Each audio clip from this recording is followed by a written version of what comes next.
Good morning student, स्वागत है आपका आपके अपने यूट्यूब चैनल फिजिक्स का अड्डा भाई नितिन सर में। बच्चों, बेसिक मैथमेटिकल टूल का फिफ्थ लेक्चर है और वेक्टर का फर्स्ट। तो बच्चों, इससे पहले के वीडियो जिन भी बच्चों ने नहीं देखे हैं वो प्लेलिस्ट पे जाकर बेसिक मैथमेटिकल टूल सर्च करके आप इससे पहले के वीडियोस देख सकते हैं। और बच्चों, ये जो वेक्टर है आपके पास, ये फिजिक्स का एक इम्पॉर्टेंट पार्ट है। इसको आप ऐसे समझ सकते हैं कि जिस प्रकार फ्यूल के बिना गाड़ी चलाना पॉसिबल नहीं है, वैसे ही वेक्टर पढ़े बिना फिजिक्स पढ़ना पॉसिबल नहीं है। हम बात करें वेक्टर की, तो हम यहाँ पर वेक्टर फिजिक्स ओरिएंटेड पढ़ेंगे या फिर जितना आप फिजिक्स में यूज करेंगे हम उतना ही पढ़ेंगे, क्योंकि वेक्टर एक बहुत, इसका एक कहना चाहिए, इसका जो सिलेबस है वो बहुत बड़ा सिलेबस है। तो आप इसको मैथ्स स्ट्रीम वाले स्टूडेंट मैथ सब्जेक्ट में पढ़ लेंगे, पर हम बायो स्ट्रीम वाले स्टूडेंट की बात करें तो यहाँ पर हम बायो स्ट्रीम वाले स्टूडेंट को लेकर और जो मैथ्स स्ट्रीम वाले स्टूडेंट है उनको भी लेकर हम यहाँ पढ़ाने वाले हैं। ठीक है बच्चों, तो इससे पहले की क्लासेस अगर आपने नहीं देखे हैं तो इससे प्लेलिस्ट पे जाकर इससे पहले की क्लासेस देख लें। चलिए, हमारी जो क्लास है ये वेक्टर हमारा आज जो हम पढ़ने जा रहे हैं ये आप 11th क्लास में ही पढ़ेंगे। इससे पहले की जो क्लासेस थी अलजेब्रा और ट्रिग्नोमेट्री की, तो वो क्लासेस आपने 9th और 10th क्लास में पहले भी पढ़ चुके हैं उनके बारे में। पर हम बात करें वेक्टर का, सदिश का, तो ये आप पहली बार पढ़ने जा रहे हैं, तो इसको बहुत ध्यान से समझिएगा। बच्चों, वेक्टर को हमने दो पार्ट में डिवाइड किया है। फर्स्ट पार्ट जो आज का पार्ट रहेगा ये वेक्टर का इनिशियल नॉलेज पे रहेगा, वेक्टर का प्रारंभिक ज्ञान पे रहेगा। इस पे आप वेक्टर के प्रकार और किस प्रकार से इसको लिख सकते हैं इसके बारे में समझेंगे। और नेक्स्ट क्लास में हम समझेंगे कि वेक्टर का एडिशन कैसे करना है, वेक्टर को जोड़ना कैसे, वेक्टर को घटाना कैसे, उसका मल्टीप्लाई कैसे करना है, उसका डिवाइड कैसे करना है। तो चलिए हम समझने की कोशिश करते हैं कि ये वेक्टर क्या बना है। तो देखते हैं कि ये जो वेक्टर है आपके पास, ये जो सदिश है, ये हमारे जो इन्वायरमेंट में जो फिजिकल क्वांटिटीज रहती हैं उनका ये कहना चाहिए पार्ट है। तो सबसे पहले हम देखते हैं कि फिजिकल क्वांटिटी कौन सी है हमारे पास। फिजिकल क्वांटिटीज, तो फिजिकल क्वांटिटीज कौन कौन सी है? तो सबसे पहली क्वांटिटी आती है आपके पास स्केलर। क्या आती है? स्केलर। और इस स्केलर को आप अदिश के नाम से जानते हैं। क्या नाम से जानते हैं? अदिश।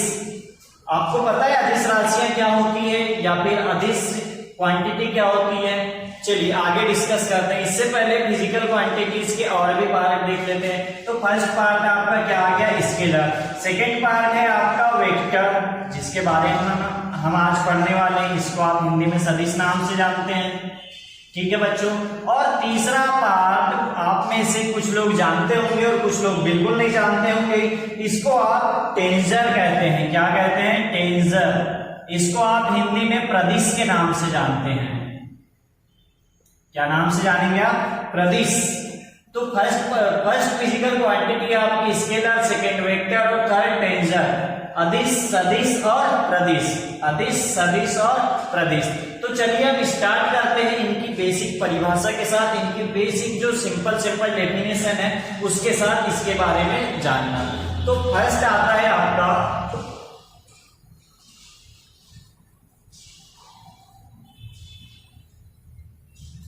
बच्चों, फर्स्ट फिजिकल क्वांटिटी है आपकी अदिश, जिसको आप स्केलर के नाम से जानते हैं। तो जैसा कि नाम में स्पष्ट है, अदिश, अदिश, अदिश, अदिश, जिसपे दिशा ना रहे, जिसपे डायरेक्शन ना रहे, हम ऐसी क्वांटिटीज को क्या कहेंगे? अदिश। जिस क्वांटिटी में सिर्फ और सिर्फ मैग्नीट्यूड की बात की जाए। किसकी बात की जाए? मैग्नीट्यूड की बात की जाए, जिसमें सिर्फ परिमाण की बात की जाए, डायरेक्शन की नहीं। हम ऐसी राशियों को क्या कहेंगे? अदिश या फिर स्केलर राशि कहेंगे। दूसरी बात करें हम सदिश, इसको आप इंग्लिश में वेक्टर के नाम से जानते हैं। तो बच्चों, इसके नाम में स्पष्ट है सदिश, सदिश, सदिश, जिसमें दिशा की भी बात की जाए, परिमाण मैग्नीट्यूड के साथ साथ डायरेक्शन की भी बात की जाए। Magnitude as well as direction, it means magnitude plus direction.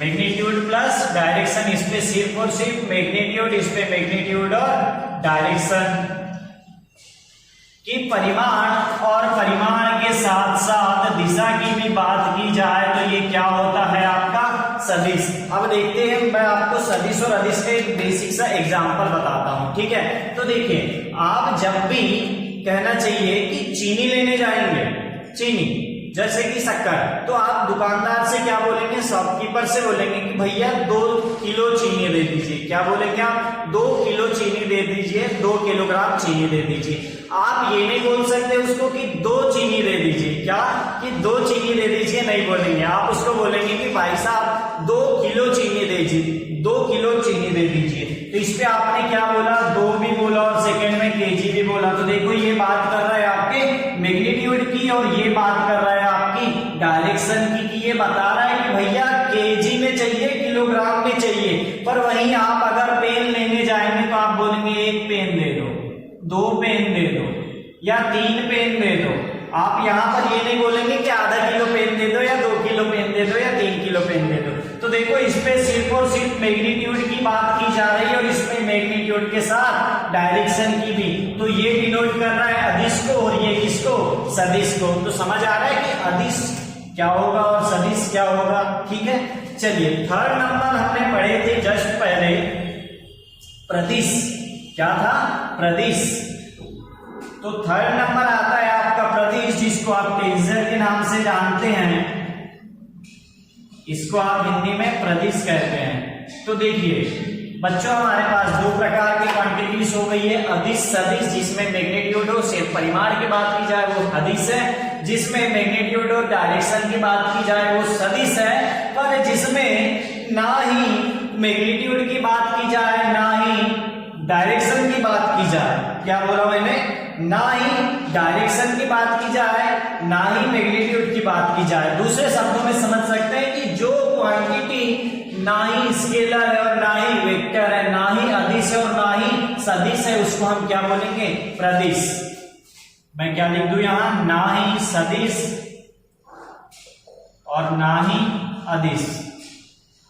जैसे कि अब आप बोलेंगे सर इसका भी एग्जांपल दे दो। तो बच्चों, ये आपके पास क्या है, पॉइंट है।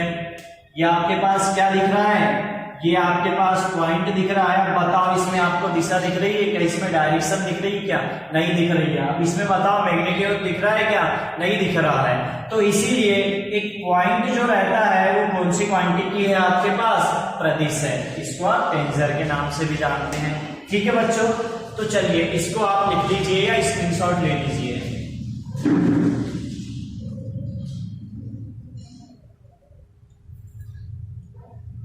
चलिए, अब हम आगे बढ़ते हैं। तो आगे बढ़ते हैं, सबसे पहले हम बात करेंगे जो हमारा आज का मेन टॉपिक है, वेक्टर, जिसको हम पढ़ने वाले हैं सदिश, ठीक है। तो चलिए स्टार्ट करते हैं। तो बच्चों, वेक्टर स्टार्ट करने से पहले मैं आपको इस वेक्टर को रिप्रेजेंट कैसे करते हैं, इसको लिखते कैसे हैं, ये बताऊंगा।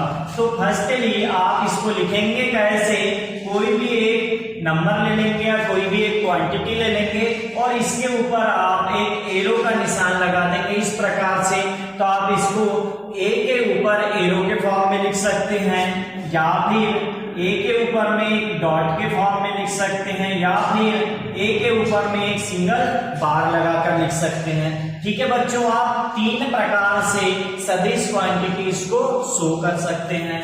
सेकेंड बात करें हम कि ये तो फर्स्ट था आपका रिप्रेजेंटेशन, इसका कैसे होता है, इसको रिप्रेजेंट कैसे करते हैं। सेकेंड बात करें हम कि सर पोजीशन वेक्टर क्या होता है, क्या पोजीशन वेक्टर, इसको आप स्थिति सदिश के नाम से भी जानते हैं। क्या नाम से जानेंगे, स्थिति सदिश। चलिए समझते हैं कि स्थिति सदिश या पोजीशन वेक्टर क्या है। तो ऐसे सदिश, ऐसा वेक्टर जो एक ओरिजिन पॉइंट से, जिसका ओरिजिन उसके मूल बिंदु से हो, क्या हो, जिसका ओरिजिन उसके ओरिजिन पॉइंट से हो। ये आपका मानकर चलो कि ये आपका ओरिजिन पॉइंट है, तो आप इसको यहां से एक मानकर चलो कि ये एक सदिश ए है और ये दूसरा सदिश बी है। तब ये दोनों सदिश ओरिजिन पॉइंट हमारा O है, तब ये दोनों सदिश OA और OB पोजीशन वेक्टर कहलाएंगे। क्या कहलाएंगे? Position vector. और हम मानकर चलते हैं कि यहाँ पर 3 प्रकार के पोजीशन वेक्टर है, OA, OB, OC, इसको नाम दे देते हैं आप OC। तो देखते हैं कि इनको शो कैसे करेंगे आप। तो इसको लिखेंगे आप OA, OB और OC।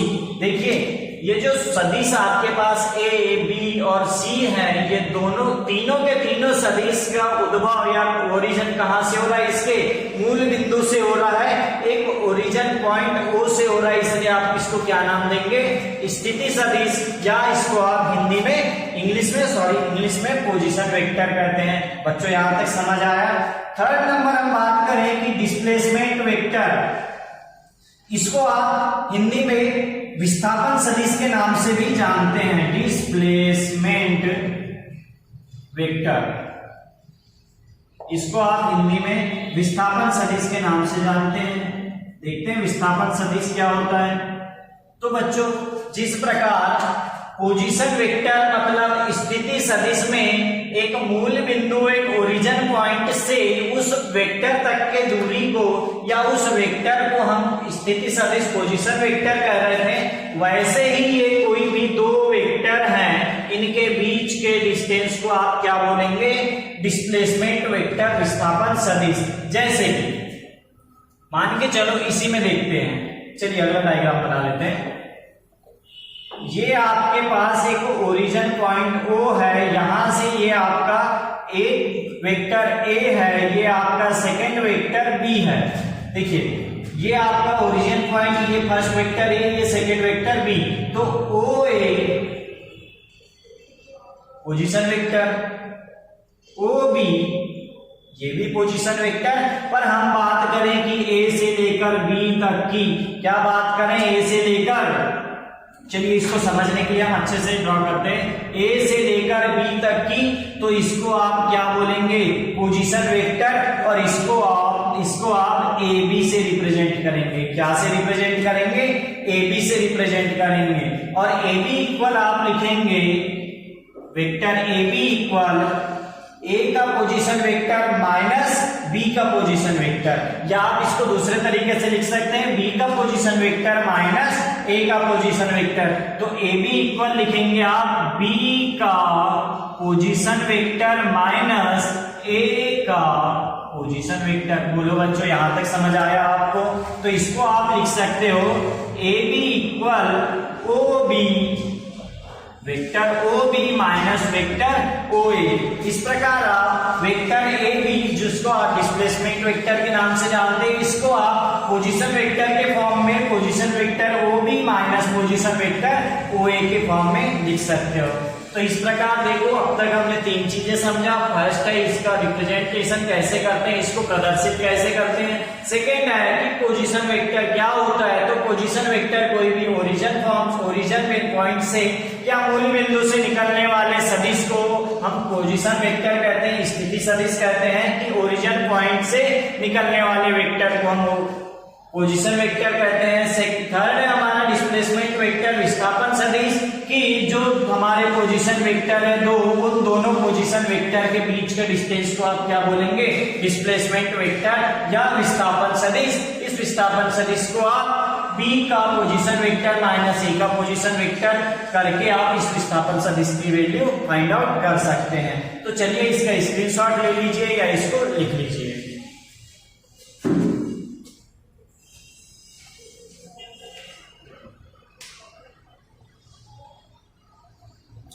चलिए अब हम समझते हैं फोर्थ पॉइंट क्या है हमारे पास। तो फोर्थ पॉइंट आएगा मॉड्यूलस ऑफ वेक्टर, मतलब हिंदी में इसको आप सदिश का मापांक कहेंगे। क्या? Modulus of vector. तो फोर्थ पॉइंट है आपका मॉड्यूलस ऑफ वेक्टर।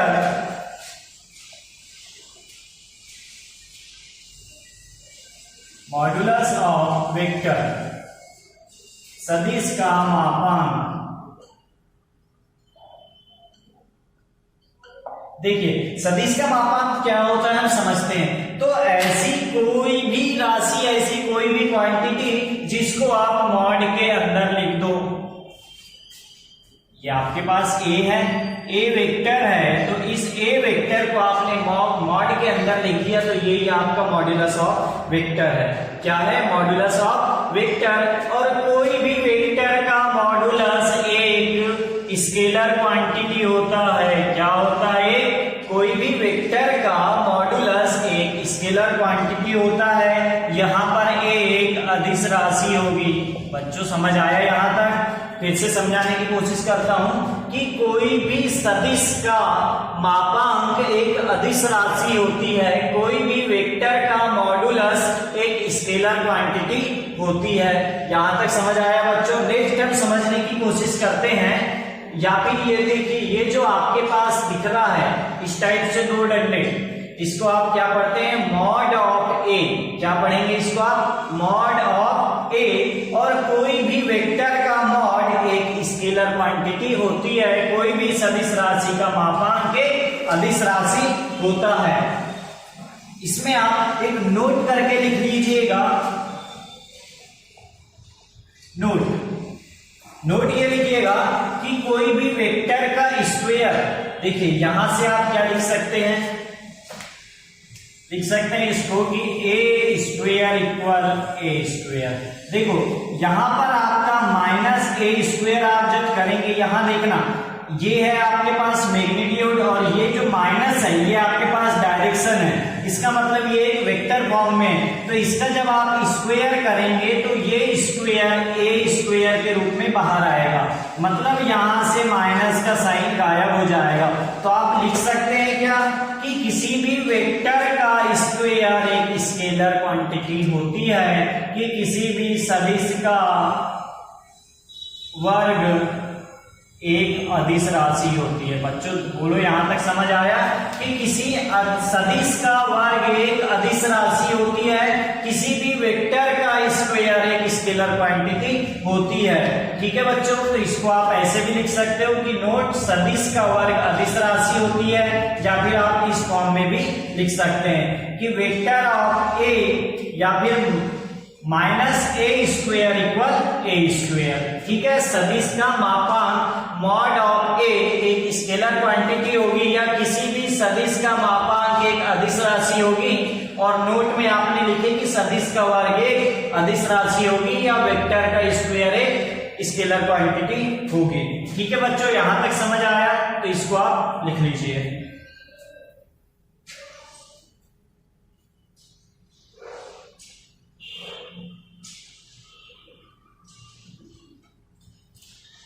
चलिए फिफ्थ नंबर हम बात करेंगे यूनिट वेक्टर की, जिसको आप एकक सदिश के नाम से भी जानते हैं। यूनिट वेक्टर या एकक सदिश।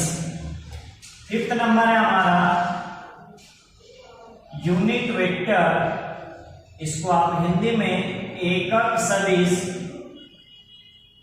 कुछ जगह पर इसको आप एकांक सदिश भी दिखा देखेंगे। एकांक सदिश। तो देखते हैं कि यूनिट वेक्टर या एकक सदिश या एकांक सदिश क्या होता है। तो ऐसा वेक्टर, ऐसा कोई भी वेक्टर जिसका मॉड्यूलस यूनिट हो, जिसका मॉड्यूलस क्या हो? यूनिट हो। जिसका मॉड्यूलस यूनिट हो, या मॉड्यूलस यूनिट इट मींस एक हो, जिसका मापांक एक हो, वो क्या कहलाएगा? Unit vector. जिसका मापांक एक हो, वो क्या कहलाएगा? Unit vector. और इस यूनिट वेक्टर को आप के फॉर्म में शो करते हो ए केप। देखो ए के ऊपर एक ऐसी केप लगी दिखेगी, इसका मतलब ये क्या है आपके पास? यूनिट वेक्टर एकक सदिश या एकांक सदिश। इस एकांक सदिश ए के बराबर होता है आपका सदिश। देखो ए है, इसका मतलब ये सदिश होगा। तो सदिश और सदिश के अपॉन में मॉड ऑफ ए। देखो उसी सदिश में उसी के मापांक से डिवाइड कर देते हैं, तो वो क्या कहलाएगा आपका? यूनिट वेक्टर या फिर एकक सदिश, एकांक सदिश। बच्चों समझ आ रहा है यहां तक? चलिए इसको समझने के लिए मैं एक डायग्राम की हेल्प लेता हूं कि मानकर चलिए कि 3D में आपके पास एक कोई पोजीशन वेक्टर है। ये आपका 3 डायमेंशनल डायग्राम हो गया। ये ओरिजिन पॉइंट O, ये आपका एक्स एक्सिस, ये वाई एक्सिस, ये जेड एक्सिस। आपके पास मानकर चलो कि यहाँ पर एक कोई पोजीशन वेक्टर P है, और ये position vector P origin O से R डिस्टेंस पर है, तब ये जो R रहेगा ये आपके पास R वेक्टर रहेगा। ये देखो ये x y और z 3 डायमेंशन में है। जो पोजीशन वेक्टर p है इसको आप क्या कहेंगे, पोजीशन वेक्टर p, और ये 3 डायमेंशन में है x y और z, जो ओरिजिन O से R डिस्टेंस में है। तब इसको आप लिखेंगे OP इक्वल R। क्या लिखेंगे आप इसको, OP इक्वल R। और यहाँ पर R की वैल्यू होती है, आपको बता दूं मैं कि 3 डायमेंशन में जो x एक्सिस और y एक्सिस और z एक्सिस है, ये तीनों एक्सिस के यूनिट वेक्टर i के, j के और k के होते हैं। क्या होते हैं, i के, j के और k के। x एक्सिस का यूनिट वेक्टर i के, y एक्सिस का यूनिट वेक्टर j के और z एक्सिस का यूनिट वेक्टर k के होता है। इस कंडीशन में आप p का पोजीशन वेक्टर r को इस फॉर्म में लिख सकते हैं कि x i के प्लस y j के प्लस z k के। बोलो बच्चों, यहां तक समझ आया। r इक्वल x i के प्लस y j के प्लस z k के। चलिए, अगर आप यहां से मॉड ऑफ r लेकर आएंगे, मॉड ऑफ r निकालेंगे, तो इसका मॉड निकालने के लिए इसका क्या कर देंगे, हम अंडर रूट कर देंगे। तो अंडर रूट लिखेंगे आप इसको x square plus y square plus z square. देखो क्यों लिखेंगे सिर्फ इसको x y और z के फॉर्म में, क्योंकि i j और k की वैल्यू तो यूनिट है ना, तो एक यूनिट है, इसका मतलब एक का वर्ग हम जब करेंगे तो एक का वर्ग भी क्या होगा, एक ही होगा। इसलिए आप मॉड ऑफ r क्या लिखेंगे, under root x square plus y square plus z square. तो बच्चों, एकांक सदिश या यूनिट वेक्टर समझ आया। इसका फिर से रिवाइज करते हैं, देखते हैं कि किसी भी वेक्टर का मॉडुलस अगर यूनिट हो जाए, मापांक अगर एक हो जाए, तो उसको यूनिट वेक्टर कहते हैं। और 3 डायमेंशन में x y और z डायमेंशन के यूनिट वेक्टर i j और k के होते हैं। मानकर चलो कि ओरिजिन O से R डिस्टेंस पर एक कोई पॉइंट P है जिसका पोजीशन वेक्टर x y और z है, तब इसको यूनिट वेक्टर के फॉर्म में r इक्वल लिखेंगे आप x i के प्लस y j के प्लस z k के, और इसका मॉडुलस होगा under root x square plus y square plus z square. ठीक है बच्चों, इसका आप एक बार स्क्रीनशॉट ले लीजिए।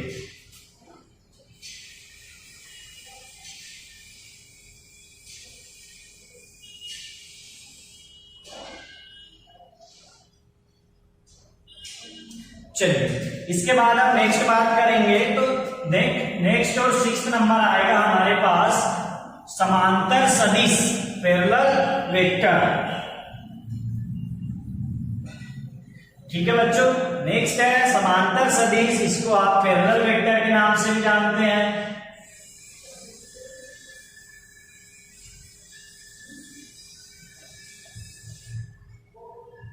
समांतर सदिश, चलिए समझते हैं कि समांतर सदिश क्या बना है। तो देखो, ऐसे कोई भी दो सदिश, देखो समांतर, अब कोई भी चीजें समांतर कब होगी, जब उनमें 2 चीज हो, 3 चीज हो, 4 चीज हो। सिंगल कोई भी अगर आपके पास क्वांटिटी है तो आप उस पर नहीं बता सकते कि समांतर है, समान है या कैसी है। ठीक है, तो कोई भी चीज को आपको पैरेलल बताना है तो उस पर कम से कम 2 चीजें होना। तो कोई भी 2 वेक्टर, मानकर चलो ये एक वेक्टर है और ये दूसरा वेक्टर है, तो कोई भी 2 वेक्टर जिनकी डायरेक्शन तो एक सी हो, डायरेक्शन तो समान हो, पर उनके परिमाण समान ना हो, तो मैं लिख रहा हूं यहां की डायरेक्शन समान हो पर परिमाण मतलब मैग्नीट्यूड असमान हो। देखो आपको सामने दिख भी रहे होंगे कि ये एक यूनिट वेक्टर है, मान के चलो, सॉरी, ये एक वेक्टर है आपके पास A और ये दूसरा वेक्टर है B। तो वेक्टर A और वेक्टर B दोनों की डायरेक्शन सेम है, दोनों की डायरेक्शन सेम है, पर मैग्नीट्यूड छोटा है, मैग्नीट्यूड कम ज्यादा है। तब इस कंडीशन में आप क्या कहेंगे कि वेक्टर A और वेक्टर B एक दूसरे के पैरेलल वेक्टर है, एक दूसरे के पैरेलल वेक्टर है। ठीक है बच्चों, तो ये है आपका क्या, पैरेलल वेक्टर। नेक्स्ट है आपका इक्वल वेक्टर। नेक्स्ट क्या है आपका इक्वल वेक्टर, हिंदी में आप इसको समान सदिश के नाम से जानते हैं। क्या है आपका समान सदिश। तो समान सदिश देखना ये बहुत आसान है। कोई भी दो वेक्टर मानकर चलो कि एक है वेक्टर ए और एक है वेक्टर बी, दोनों समान सदिश होंगे, इक्वल वेक्टर होंगे यदि दोनों की डायरेक्शन और दोनों का मैग्नीट्यूड सेम हो। दोनों का डायरेक्शन और दोनों का मैग्नीट्यूड इक्वल होगा, सेम होगा, तब की कंडीशन में वो क्या रहेंगे इक्वल वेक्टर या समान सदिश रहेंगे। फिर से समझते हैं, पैरेलल वेक्टर कोई भी दो वेक्टर डायरेक्शन में सेम हो पर मैग्नीट्यूड सेम ना हो, दिशा समान हो, दिशा समान हो पर परिमाण असमान हो, तब वो क्या कहलाएंगे पैरेलल वेक्टर या समांतर सदिश। वही बात करें कि दिशा भी समान भैया और परिमाण भी समान, दिशा भी समान और परिमाण भी समान, इस कंडीशन को आप क्या कहेंगे, या इस कंडीशन में कोई भी दो वेक्टर को आप क्या कहेंगे कि ये दोनों वेक्टर कैसे है इक्वल वेक्टर है या समान सदिश है। चलिए इसको लिख लीजिए या स्क्रीनशॉट ले लीजिए।